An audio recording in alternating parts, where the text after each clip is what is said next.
Ce matin, 3 requins juvéniles observés à proximité du lagon. Les squales ont été repérés par des surfeurs alors qu'ils évoluaient près de la passe de l'Ermitage. Les sportifs, alors à l'entraînement avec les vigies, ont dû sortir de l'eau. Une reconnaissance en drone a ensuite confirmé que les requins n'étaient pas entrés dans le lagon.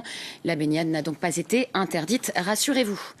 Une information qui arrive alors qu'aux Roches Noires, la baignade est de nouveau autorisée. Un nouveau filet a été déployé ce matin. Les activités nautiques vont donc enfin pouvoir reprendre sur près de 4000 mètres carrés de surface protégée. Les détails avec Thierry Chapuis.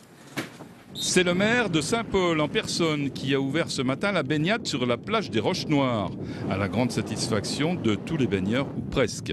Nous, on est très heureux parce qu'on est arrivé depuis une semaine et du coup c'est génial. On attendait que ça. On nous avait dit que c'était pour Noël et donc c'est un peu avant. C'est génial. Moi, je suis très contente, puisque je viens souvent sur cette plage. Très contente. C'est super. Avec ça, on est gâtés. Avoir une belle plage comme ça, puis avoir 30 mètres pour aller se baigner, c'est formidable. En tout cas, 3880 mètres carrés de baignade sont sécurisés par ce filet de 130 mètres de long et 2,80 mètres de haut. Chaque matin, il sera installé par la Cisane et démonté le soir, à condition que la houle ne dépasse pas 1,50 m. Cet équipement est provisoire en attendant un nouveau dispositif plus grand. Ce n'est pas le dispositif qui est prévu pour le retour des activités nautiques et de la baignade sur le territoire de la commune de Saint-Paul.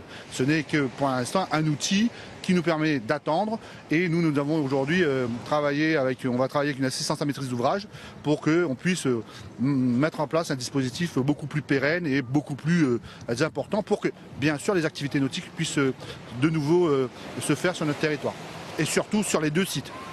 Sur Boucan, un dispositif similaire permettant la baignade sur 4590 mètres carrés est à l'étude et devrait être déployé pour les vacances de mars 2018.